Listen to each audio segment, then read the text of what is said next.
বিভিন্ন সময় রাস্তাঘাটে ও পথে গাড়িতে টাকা পয়সা পাওয়া যায়। অনেক খোঁজাখুঁজি ও চেষ্টার পরও যদি মালিক না পাওয়া যায় তাহলে কি করতে হবে? অনেকে মসজিদে দিয়ে দিতে বলে। মসজিদে দিয়ে দেওয়া কি সমাধান? এটি জায়েজ না হলে করণীয় কি? তা যেন সহজে খুঁজে পেতে পারে সে ব্যাপারে একজন মুমিনের উচিত সহযোগিতা করা। এজন্য রাস্তাঘাটে মূল্যবান কিছু পেলে ওই জিনিসের মালিককে খুঁজে পাওয়ার জন্য আগে ঘোষণা দিতে হয়। টাকা পয়সার বেলায়ও একই বিধান। ঘোষণা এমনভাবে দিতে হবে যাতে প্রকৃত মালিক পর্যন্ত তা পৌঁছার সম্ভাবনা থাকে।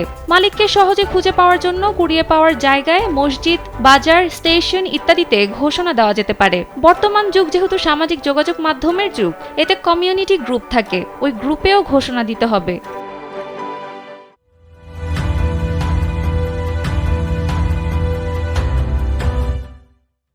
ইবনে মাজাহার 2507 আর তিরমিজি শরীফের 1373 নম্বর হাদিসে হযরত যায়েদ ইবনে খালিদ আল জুহানী রাদিয়াল্লাহু তাআলা আনহু বর্ণনা করেছেন, হারানো জিনিস প্রাপ্তি প্রসঙ্গে আল্লাহর রাসূল সাল্লাল্লাহু আলাইহি ওয়াসাল্লামকে প্রশ্ন করা হলে তিনি বলেন, 1 বছর না হওয়া পর্যন্ত এর ঘোষণা দিতে থাকো।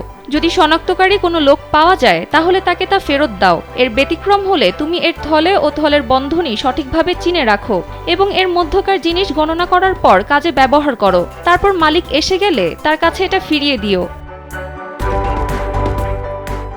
এরপরও যদি মালিক না পাওয়া যায়, মালিকের সন্ধান পাওয়া যাবে না বলে প্রবল ধারণা হয়, তাহলে তা কোনো গরিব মিসকিনকে সদকা করে দেওয়া যাবে। প্রাপক দরিদ্র হলে তিনি নিজেও তা রেখে দিতে পারবেন। ফতোয়ার কিতাবগুলোতে এরকমই দিক নির্দেশনা দেওয়া আছে। যদিও ইমাম শাফিঈ রহমাতুল্লাহ আলাইহি মনে করেন, সম্পদশালী হলেও কুড়িয়ে পাওয়া অর্থ তিনি 1 বছর অপেক্ষার পর ব্যবহার করতে পারবেন। অনেকের মত হলো, টাকার পরিমাণ যদি এত কম হয় যে মালিক তা অনুসন্ধান বা দাবি করবেন না, তাহলে কোনো দরিদ্রকে তা সদকা বা দান হিসেবে দেওয়া যাবে। ফাতহুল কাদের, বাহরুর রায়েক, তাবিনুল হাকায়েক, দুররুল মুখতারের মতো ফতোয়ার বিখ্যাত গ্রন্থগুলোতে বলা হয়েছে, রাস্তায় কুড়িয়ে পাওয়া টাকা মসজিদে দান করা যাবে না। মসজিদে দান করতে হলে ওই টাকা ব্যক্তির নিজ মালিকানাধীন হওয়ার শর্ত রয়েছে। সানজিদে ইসলাম, কালবেলা।